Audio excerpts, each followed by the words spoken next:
Olá, sejam bem-vindos ao encontro de hoje. Trataremos a respeito da dinâmica populacional das plantas daninhas. Este assunto tem uma importância muito grande, pois aborda o banco de sementes. E sabemos que a longo prazo o manejo de plantas daninhas ele só será efetivo se combatermos o banco de sementes. Caso contrário, qualquer medida de manejo de plantas daninhas será apenas uma remediação do problema que está ocorrendo. E para isso nós precisamos entender então o ciclo de vida de uma planta anual. Então tudo começa aqui com o banco de sementes, onde ocorre a germinação da semente em si, tá? Abaixo do solo, e neste momento começa a ocorrer então a emergência, né? Finalizando a partir do momento que a plântula sai para o ambiente. Essa plântula ela cresce, se desenvolve na fase vegetativa, né? Através do crescimento por meio da captura de recursos do ambiente, entra na fase reprodutiva, floresce, amadurece e faz a produção de sementes. Depois disso, essas sementes elas são dispersadas, parte delas, né, volta para o banco de sementes da área originária, outra parte se dispersa para áreas mais longes, tá? E aí vão alimentar outros bancos de semente.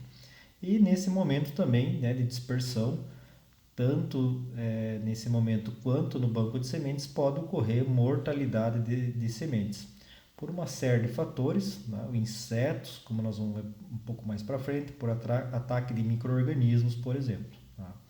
E no banco de sementes em si, pode ocorrer a dormência dessas sementes, né? E essa é uma característica muito importante das plantas daninhas. E aí, com relação a esse processo de dormência, uma vez que ele é superado, pode ocorrer a germinação da semente e repetir todo este processo.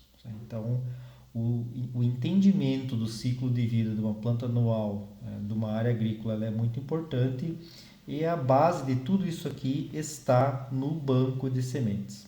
Uma vez que não ocorre o banco de sementes, haverá muito pouco problema com relação a plantas daninhas, principalmente a longo prazo. Né?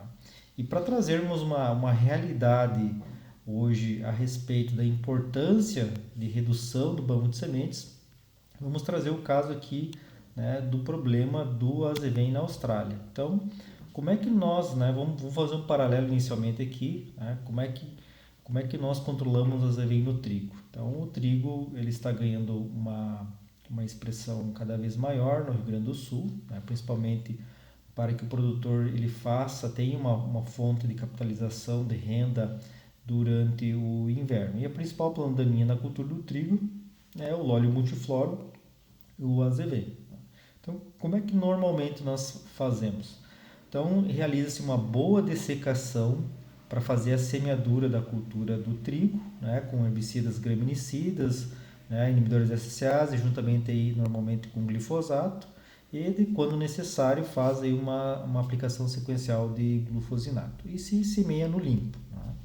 Ainda eu posso fazer o uso de herbicidas pré-emergentes para segurar esse trigo, né? Podemos usar aí a trifuralina, podemos usar o S-metaloclor, podemos usar o piraxofone, que é um pré-emergente, né? Um inibidor de ácidos graxos de cadeia longa, assim como o S-metaloclor, mas o piraxofone é muito efetivo no controle do pré-emergente do azevém, né? E em pós-emergência nós podemos usar, quando esse azevém não é resistente aos inibidores de ALS, podemos usar alguns inibidores de ALS, como o iodosulfuron, por exemplo, ou alguns inibidores de ACCase que possuem seletividade para o trigo. Então nós temos aí uma gama muito grande de opções, né, de controlar este azevém no trigo. Entretanto, na Austrália, eles têm uma espécie muito parecida com o Brasil, né, de azevém, que é o óleo rígido, e lá na Austrália ele já tem biótipos deste azevém resistente a muitos mecanismos de ação. ACCase, ALS, carotenoides, tubulina, mitose, né, de parte aérea Enfim, né, o glifosato também tem. Então, tem uma série de resistências. E lá, né, diferentemente de nós aqui, né, por enquanto nós temos uma resistência a inibidores de PSPS, ALS e alguma coisa de inibidores de SSase, mas muito diferente do que é a realidade australiana. E lá na Austrália em si, eles não têm mais capacidade, não existe mais o herbicida, né, em algumas regiões pelo menos, para alguns biótipos, nenhum herbicida consegue ser efetivo no azevém. Então eles não conseguem mais controlar o azevém no meio do trigo. E lembrando, né, que lá a principal cultura é o trigo que paga a conta, o trigo que paga as máquinas, que paga as dívidas. Então é um problema muito sério. E lá eles já estão com algumas alternativas, algumas medidas drásticas para tentar combater este azevém multiresistente aos herbicidas. Então nesses dois primeiros imagens aqui em cima, né, é uma situação onde que tudo que sai pelos saca-palhas da máquina, da colhedora, ela não é dispersada na lavoura, ela vai para essas máquinas que acabam fazendo fardos, certo? E esses fardos depois são dispersados aí, são dispersados não, eles são comercializados para a indústria de biomassa que coloca fogo e gera energia. Né? E aí imagine o custo que tem isso, pensando na questão nutricional, né? E a questão de cobertura, matéria orgânica, que essa medida faz de prejuízo nessas áreas, mas se faz necessário porque o que eles pretendem fazer aqui? Fazer com que toda a semente de azevém saia da lavoura, certo? Então aqui a grande ideia é não alimentar o banco de semente. Aqui nesta outra imagem do canto inferior esquerdo, então também pelo saca-palhas, não é distribuído e sim enleirado, né? Enleirado toda a palha e semente de azevém, plantas daninhas que saem e depois eles colocam fogo. Né? E aqui um produtor de sobrenome Harrington, ele criou uma máquina para triturar todo o material que sai pelo saca-palhas. Por quê? Porque a ideia aqui, a proposta é não retirar a palhada da lavoura, né? Então eu mantenho ali uma palhada, os restos culturais que possuem nutrientes, entretanto eu trituro literalmente toda essa palhada e aí a decomposição é muito rápida, mas ainda é melhor do que nos outros cenários. E aí, quando ele tritura tudo isso, ele acaba também danificando as sementes de azevém e ele não alimenta o banco de sementes. Aqui algumas imagens, né, mostrando que colocando fogo, né, depois que enleirou, e coloca fogo na tentativa de queimar, destruir, inviabilizar as sementes de azevém resistente, certo? Aqui, por alguma razão, este produtor ele não levou para uma usina de biomassa e está colocando fogo nos fardos na propriedade, né, por algum motivo específico. E aqui vocês estão vendo o destruidor de sementes, tá? Que foi um produtor que inventou isso na tentativa de combater esta planta daninha. E a grande vantagem é que ele não remove os resíduos orgânicos, né, como o vídeo mostra aí. E esse processo aqui deu tão certo que hoje a New Holland e a Case criaram máquinas que inseriram esse sistema de moinhos internamente para que o produtor australiano tenha uma alternativa de combate ao azevém, né, de forma mecânica, triturando a semente, né, para que ela não alimente o banco de sementes. Então, vocês vejam que isso é um processo muito interessante. Né? E vocês estão vendo aqui, né, sementes de 4 plantas daninhas. Então, aqui eu tenho o azevém, o óleo rígido. Aqui nós temos a aveia louca. Aqui nós temos os sonchos ueraceus, a serralha. E aqui a cevada, né, como planta daninha dentro da cultura do trigo. E depois que essas sementes elas passam, né, pela máquina, né, elas acabam sendo destruídas e inviabilizadas. E olha que interessante um resultado a longo prazo, né? Em número de sementes em número de plantas desenvolvem por metro quadrado. Então, a partir do momento que esse trabalho, esse monitoramento começou a ser feito, né, entre 2002 e 2003, o número de plantas de azevém por metro quadrado era mais de 50, certo?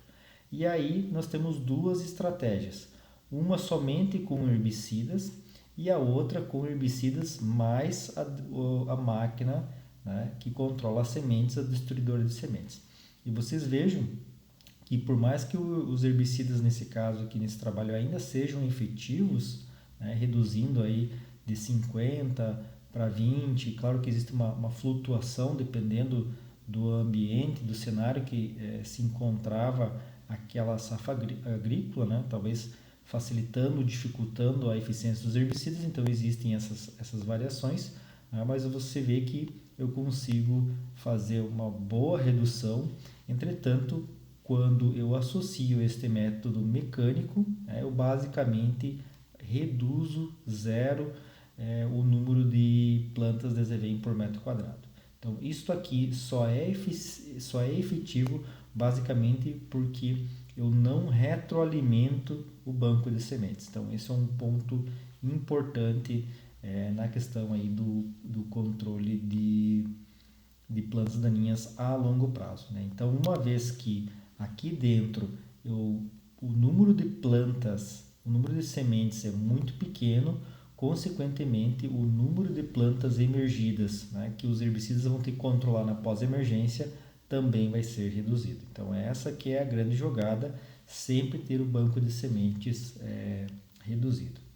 Aqui nós temos uma imagem bem interessante, ilustrativa a respeito aí do ciclo de vida, as interferências que essa planta daninha pode sofrer e como é que os manejos afetam, né, esta planta daninha, né? Então, aqui em azul nós temos as fases da planta, então só para ficar bem claro aqui, então tem uma fase que ela está no banco de sementes, né, que ela está persistente, uma dormência persistente, certo? Aí ocorre a germinação, emergência, a fase vegetativa, né, de produção de biomassa e a reprodução. E aí durante a reprodução, né, temos aí a questão da dispersão que vai alimentar esse banco de sementes, certo? Isto são em azul. Em roxo, nós temos os fatores bióticos, né, que interferem no desenvolvimento desta planta, certo? O que pode, em roxo, aqui afetar esta planta daninha? Os fatores bióticos, né? Então, tem a predação de sementes, certo? Que pode ser, por exemplo, por insetos, minhocas, por exemplo, se alimentam de sementes, alguns outros insetos invertebrados também, o próprio ataque de fungos, bactérias podem então fazer essa predação de sementes. Então vai afetar aí tanto a parte de dispersão como a parte de persistência, certo? No banco de sementes. Então esse é um fator biótico, certo? O outro fator biótico é o parasitismo, né? Na prática aqui no Brasil existe pouca importância, mas em algumas outras regiões do mundo ela é um ponto importante, né? Enfim, tem o parasitismo, certo? E aí nós temos a herbivoria, que vai afetar tanto a herbivoria como a competição, certo? Vai afetar a produção de biomassa. O que é a herbivoria? São também aí lagartas, por exemplo, consumindo folhas, né, desta planta. A competição, por exemplo, da cultura com relação à planta daninha, ou outra planta daninha em relação à planta daninha, né, que vai competir por recursos, né? E aí vai afetar a produção de biomassa. E também tem a questão da polinização em si, né? Fatores que podem afetar a polinização desta planta daninha e aí afetar a parte reprodutiva, certo? Então são alguns fatores bióticos que podem interferir.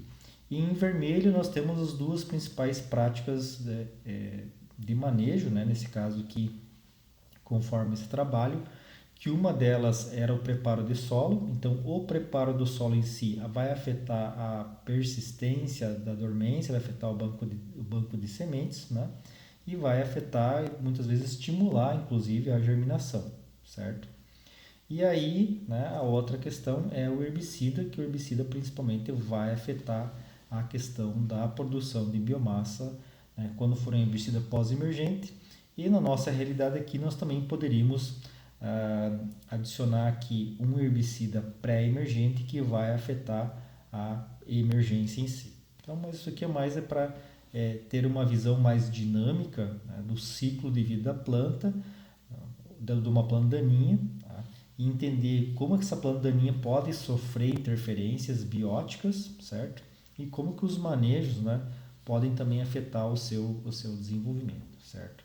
E uma coisa que é muito importante, uma característica muito importante de uma planta daninha problemática, né? Claro, ela possui dormência, possui dispersão, muitas vezes dificuldade de controle por herbicidas, porque a principal estratégia são os herbicidas. Então, se os herbicidas têm dificuldade, com certeza esta característica delas tornam elas problemáticas, né?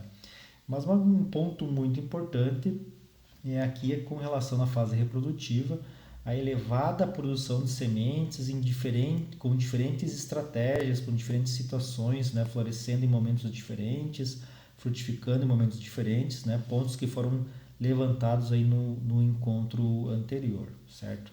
E aí, normalmente, as plantas daninhas produzem uma grande quantidade de sementes, né? Então, aqui o êxito de produção de sementes depende do número e viabilidade de sementes produzidas. Então, tem algumas plantas aqui, como nós vimos naquele resultado, né, da destruição de sementes, né, a Avena fatua, que é a Avenaria louca, aí em torno de 250 sementes por planta. Né? Nós temos aqui uma planta que nós não temos no Brasil, é uma brássica. Ela consegue, uma planta bem desenvolvida, produzir 500 mil de sementes. Nós temos um tipo de caruru, que o Amaranthus albus, que consegue produzir até 11 milhões de sementes, uma única planta, num único ciclo de vida. Nós temos a buva com até 200 mil sementes, muito comum uma planta de buva de médio porte aí, produzir mais de 100 mil sementes. Então o banco de sementes ele fica lotado de sementes, e por isso que é muito difícil o manejo de plantas daninhas a longo prazo, porque esse banco ele apresenta muitas plantas, muitas sementes, né? Então temos algumas outras plantas aqui, vamos colocar algumas delas mais conhecidas, né, na nossa realidade, né, o leiteiro aqui com em torno de 150 sementes, né? Temos aqui também a losna, né, com 3.400 sementes por planta. Temos aqui o caruru, 11 mil sementes, certo? Vamos ver mais aqui, a língua de vaca, 29 mil sementes. O caruru aqui, 117 mil sementes. Então existe aí, né, uma produção muito grande de sementes que acaba alimentando esse banco de sementes. Então, o que vem a ser o banco de sementes? Então, o banco de sementes é basicamente as sementes produzidas naquela safra, né, na estação, naquele ciclo daquela planta daninha em si, mais as sementes que já estão lá dormentes, mais as que estão chegando, né, de outras áreas disseminadas. E, né, existe uma subtração aqui em função do que? Menos as germinadas, mais as destruídas. Né? As destruídas são aquelas que que acabam morrendo durante a sua presença no banco de sementes. Então nós temos aqui basicamente esses itens aqui dentro desta equação. Imagine como se fosse uma conta bancária, onde eu tenho uma certa quantia de dinheiro, mais dinheiro vai entrando e também dinheiro vai saindo. Então é um banco bastante dinâmico, certo? E o grande segredo, né? Se nós formos ver aqui basicamente as setas de entrada aqui é quando eu tenho incremento no número de sementes no banco de sementes, né? E as setas de saída é quando eu por algum motivo eu estou reduzindo as sementes do banco. E aí pode ser por vários motivos, né? Então, primeiro, vamos imaginar, né, eu tenho aqui uma certa quantia de sementes. Como que essas sementes saem daqui? Bom, elas saem, a principal forma de redução de número de sementes é através da germinação. Então, cada semente que germina e gera uma plântula, ela deixa de ser uma semente. Então, ela reduziu do banco. Então, essa é uma saída importante. Eu tenho outras saídas aqui também, né? Eu tenho a deterioração, senescência das sementes, o ataque de micro-organismos, né? Também eu tenho a predação por insetos vertebrados e invertebrados, por animais, né? Vertebrados e invertebrados. Então também eu tenho estas saídas aqui, certo? E eu tenho uma outra saída que também pode ser uma entrada, que é o transporte por maquinários, por animais, vento, que é o processo de dispersão em si. Então, a dispersão eu posso ter tanto a questão de saída da semente, como também eu posso ter a entrada em si. E a grande questão aqui, certo, é que a germinação ele é uma saída de sementes muito importante.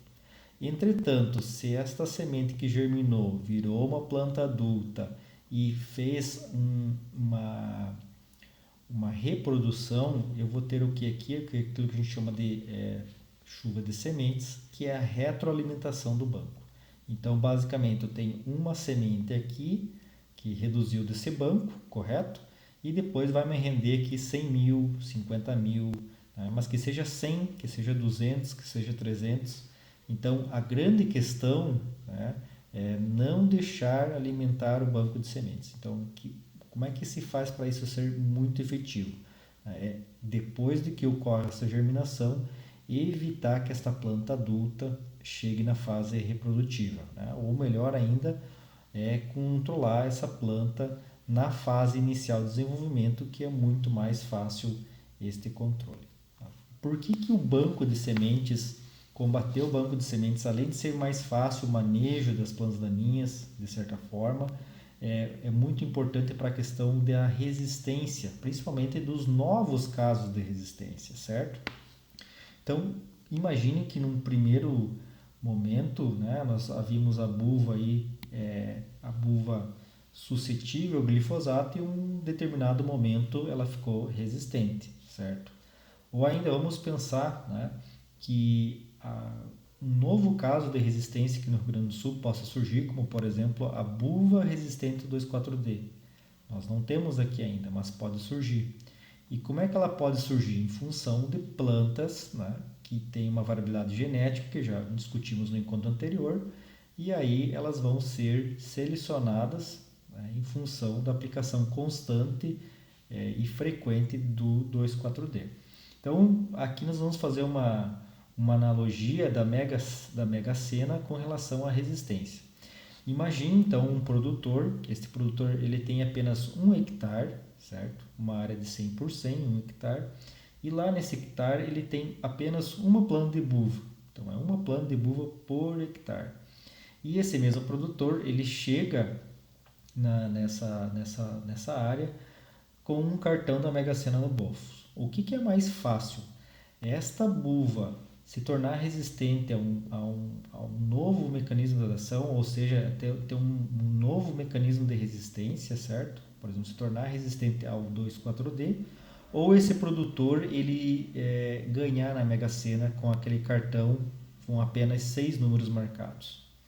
É muito mais fácil, mas é muito mais fácil ele ganhar na Mega Sena, certo? Do que aquela planta se tornar resistente ao 2,4-D. Por que isso? Por que vocês conhecem vários produtores, né, ou várias pessoas, ou várias situações com plantas daninhas resistentes, mas provavelmente não conhecem ninguém que ganhou na Mega Sena? Por que isso acontece? Porque infelizmente nós não temos uma planta de buva por hectare. Nós temos muitas plantas por metro quadrado. Então, vamos ver aqui a situação de estimativa do banco de sementes em diferentes situações. Vamos pegar aqui um trabalho que foi feito, certo? Numa área de cereais de inverno na Inglaterra, onde eles pegaram 32 amostras de solo de 0 a 15 centímetros, E o que que eles verificaram? Nessas 32 amostras, a amostra que menos tinha semente por metro quadrado, nessa profundidade de 0 a 15 centímetros, foi 1.800 sementes. A que mais teve foi 67.000 sementes naquele metro quadrado em 15 centímetros de profundidade. A média dessas 32 amostras foi de 5.500 sementes. Tem vários outros trabalhos aqui em diferentes realidades, né, em diferentes locais do mundo, né, com algumas informações de números da amostra, outras não, né, com diferentes profundidades, certo? Mas percebam aqui que nós chegamos a ter aqui uma amostra numa área de trigo na Inglaterra de 0 a 10 centímetros que chegou a ter 171.000 sementes em 1 metro quadrado, que dá uma média dessas 68 amostras, dá uma média de 21.000 sementes, certo? Então, o que acontece aqui? Tranquilamente, né, quando a gente coloca, tira de metro quadrado e coloca por hectare, algumas áreas possuem mais de 250 milhões de sementes por hectare, certo? E áreas bastante infestadas conseguem chegar até 550 milhões de sementes por hectare, né? Poucas áreas aqui têm menos de 20 milhões de sementes. E aí, se eu pegar uma área, né, se eu pegar uma área de 48 hectares, ela consegue possuir aqui 12 bilhões de sementes. Então, o que acontece? Se eu pego essa área aqui, né, algumas áreas que chegaram a ter 250 milhões de sementes por hectare e multiplico por 48 hectares, eu chego a ter 12 bilhões de sementes numa área dessas. Então, o que acontece? Com certeza, né, se você conhecesse um produtor que tivesse aí 12 bilhões de cartões da Mega Sena, ele já teria ganhado da Mega Sena muitas vezes. Então, este é um ponto importante, certo? Quanto mais plantas ele tem na área, maior é a chance dele chegar a ser, dessas plantas ser resistentes a possuírem um novo mecanismo de resistência a um herbicida que até então não era resistente, né? Até então um herbicida que controlava e agora não vai passar mais. Então, por isso que os herbicidas pré-emergentes são importantes, por isso que combater o banco de sementes é importante para entregar uma situação muito mais favorável aos herbicidas pós-emergentes. Aqui também nós temos algumas outras estimativas, né, do banco de sementes em função do tipo de habitat que essas plantas estão, né? Então, olha que normalmente em solos agricultáveis, que é a nossa realidade, tem aí 34 a 75 mil sementes por metro quadrado, né? Então, aí, conforme vai indo para áreas mais com menos distúrbio, o número de sementes vai diminuindo por metro quadrado, certo? E dentro daquela dinâmica populacional, né, é importante nós entendermos algumas questões, certo? Então, nós já comentamos anteriormente, mas é importante reforçar, já que estamos na parte de dinâmica populacional, banco de sementes, né? Na nossa realidade aqui de plantio direto, onde não existe revolvimento do solo, 95% ou até mais, né, talvez até 99% das sementes de plantas daninhas se concentram de 0 a 5 centímetros de profundidade, certo? E muitas vezes o preparo de solo ele é um mecanismo que pode reduzir o banco de sementes porque você enterra essas sementes numa profundidade de solo aonde que essas sementes elas não conseguem emergir, mesmo que germine não consegue emergir. Então olha que interessante esse trabalho aqui, né? Relação entre a emergência e desenvolvimento em função da profundidade da semente de feijão de campo, que é uma planta daninha comum na Austrália. Então aqui estão as sementes e aqui a planta, como ela se desenvolve. Tá? Apenas para conhecimento. E aí o que nós percebemos? Né? Conforme eu vou aumentando a profundidade de semeadura, né? A profundidade de enterril, né? Nesse caso é uma planta daninha, ela não é semeada. Né? Quanto mais profundo estiver a semente, menor vai sendo essa germinação. Então, a 0, né, meio, eu tenho 80% de germinação, até 4 centímetros eu consigo ter uma germinação boa, porque essa é uma semente grande, certo? Mas quando eu vou para 6 centímetros, basicamente eu já reduzo aí 50% essa capacidade de germinação, de 80 vai para 40 e em 8 centímetros basicamente nada acaba emergindo, né? E aqui também é um bem interessante, que é a produção de biomassa. Então, quando essa semente ela emerge de situações de profundidades, né, compatíveis para o tamanho da semente, né, de 0 a 2 centímetros, eu tenho uma alta produção de biomassa, né, em gramas por pote.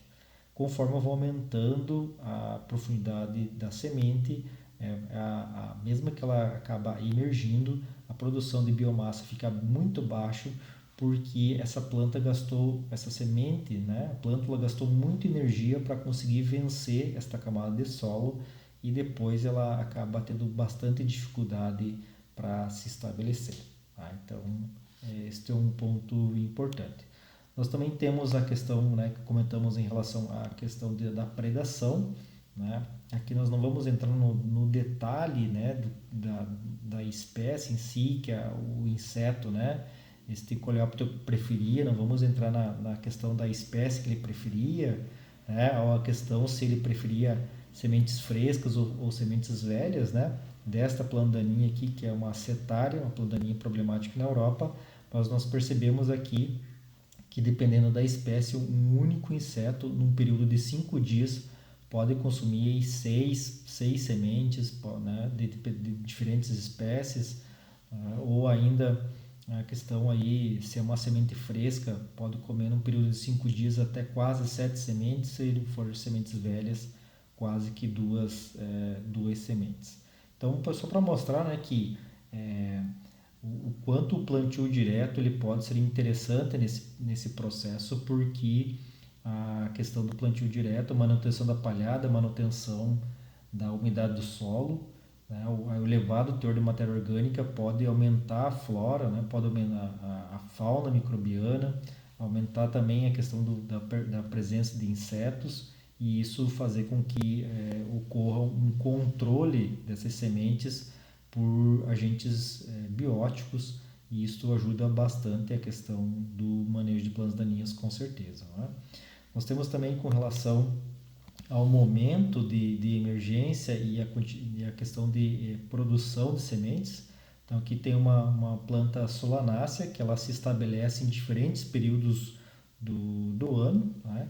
E aí quando ela se estabelece em setembro, né? Em setembro aqui quando ela consegue se estabelecer em setembro, ela consegue crescer uma boa parte aérea. Depois entra na fase reprodutiva, o número de frutos por planta é elevadíssimo. Né? Então, o número, não é o número de sementes, é o número de frutos. E dentro desses frutos existem as sementes. Então, chega a ter aqui quase mais de 120 sementes 120 frutos por planta. Então, é uma alta capacidade de reprodução.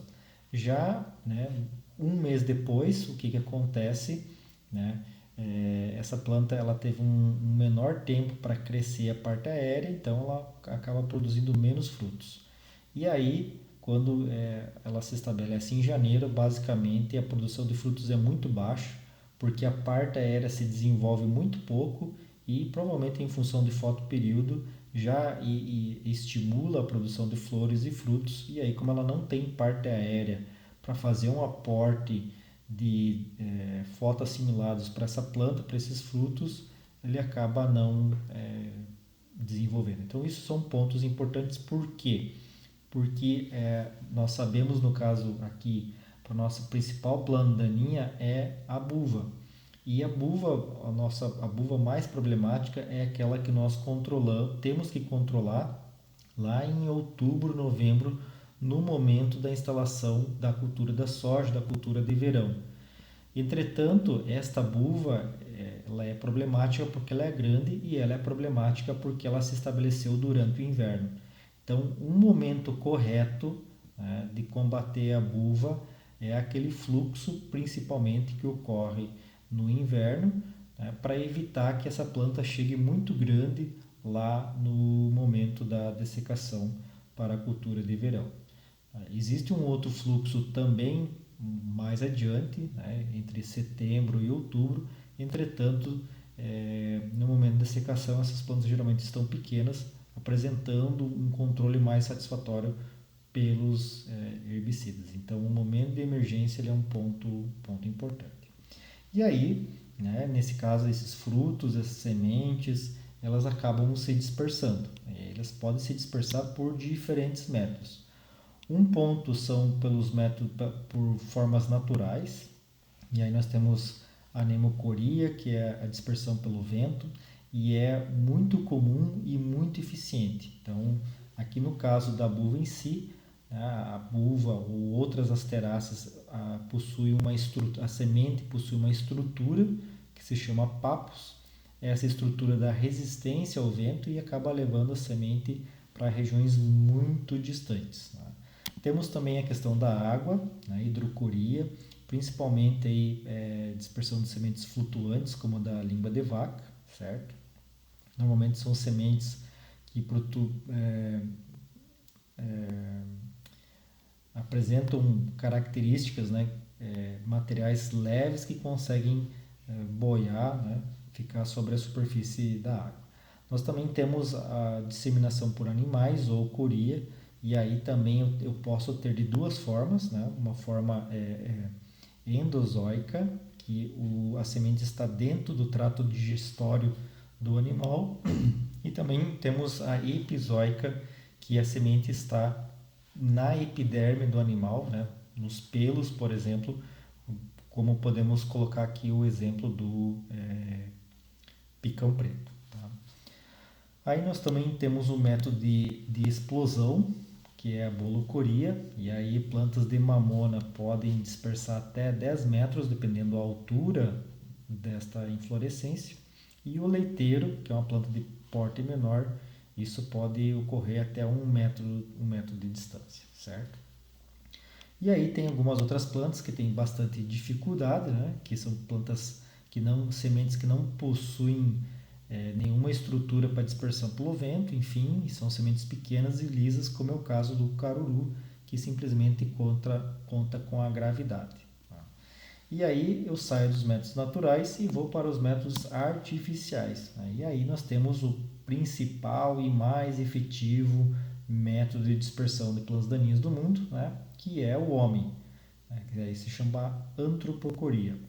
E aí pode ser de muitas formas, de forma junto às roupas, mas principalmente através de colhedoras e sementes cultivadas. Então isso é uma forma muito efetiva. E nós estamos vivendo uma realidade agora aqui no Rio Grande do Sul, nessas duas últimas safras, que é com relação a sementes de caruru resistentes a glifosato e inibidores de DLS.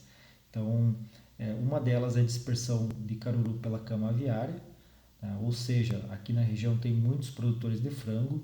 A ração que alimenta esse frango é composto de milho, soja, farelo de soja, vindo de diferentes locais do Brasil. Provavelmente soja e milho vem contaminado. A ração é feita, a semente de caruru é muito pequena. Uma boa parte das sementes talvez não seja triturada nesse processo. Vai para a ração, o frango come isso, muito tranquilo, passa pelo trato digestório do frango, vai para a cama aviária, lá na cama aviária é seco, acaba não germinando, emergindo, enfim. E aí, a partir de um período de tempo, essa cama aviária é disponibilizada para uso agrícola em áreas de lavoura, e aí é feito o espalhamento dessa cama aviária e acaba levando junto esse caruru que já é resistente, certo? Então aqui mostrando uma área de uma cama aviária que sofreu o processo de composição e mesmo assim tem as sementes de caruru germinando, certo?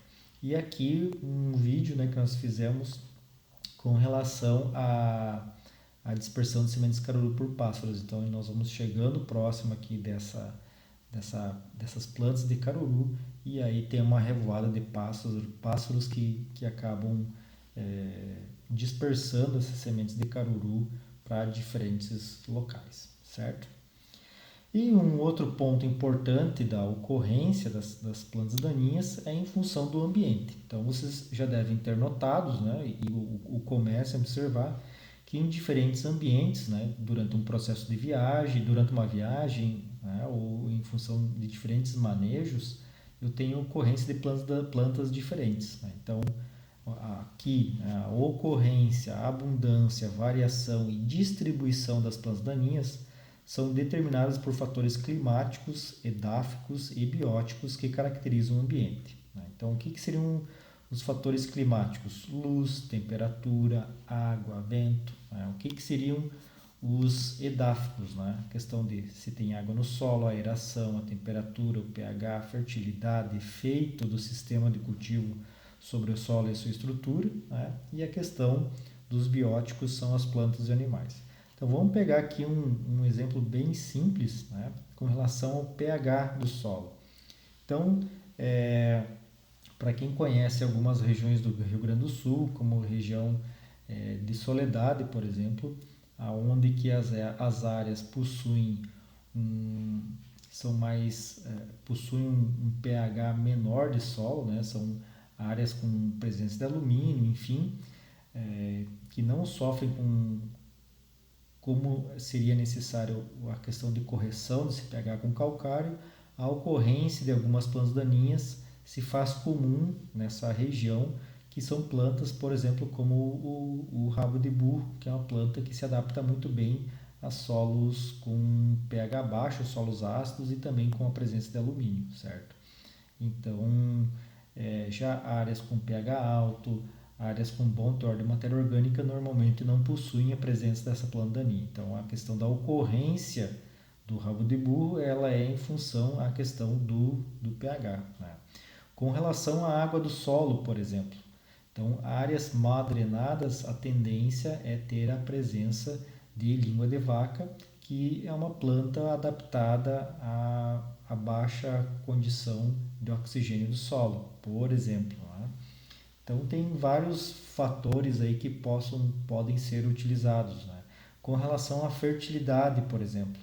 Então, em áreas de hortaliças, que o uso de adubo químico é muito frequente, né? Então, existem algumas plantas, como por exemplo o picão branco, que indica uma boa fertilidade do solo. Então, existem essas questões. Né? E a fertilidade é um ponto muito importante. Né? Olha que interessante esse trabalho, onde que a adubação ela é realizada desde 1981 e a coleta dos resultados foi em 2011. Né? Então, aqui uma área sem a ocorrência, sem adubação, aqui só sendo adubado com nitrogênio, só adubado com fósforo, e aqui feito com NPK mais micronutrientes, né? Aqui durante o inverno, a mesma coisa durante a primavera.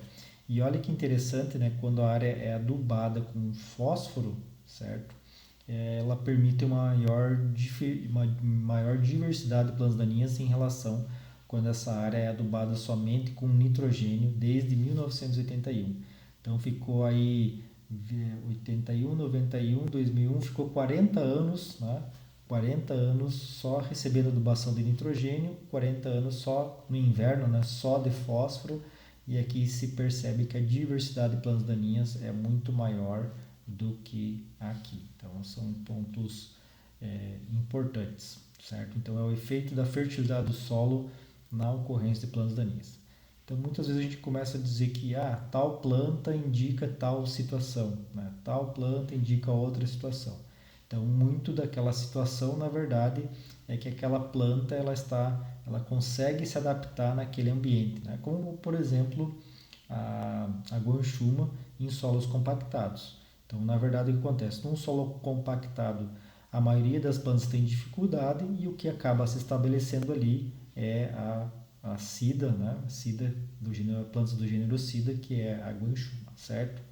Então esses são os principais pontos que nós abordamos nesse nosso encontro de dinâmica populacional, né? E lembrando que a grande mensagem é em relação ao banco de sementes, né, ao manejo desse banco de sementes, e para ser efetivo no manejo a longo prazo de plantas daninhas, nós temos que atacar no banco de sementes. Então, quando se vê cases de sucesso ao redor do mundo, né, que conseguiram, de certa forma, mitigar os problemas de plantas daninhas de difícil controle, ou até mesmo modelos matemáticos, né, sobre a questão da eficiência das técnicas de controle, nos mostram que só é possível a longo prazo combatendo o banco de sementes. Então esse é um ponto importante.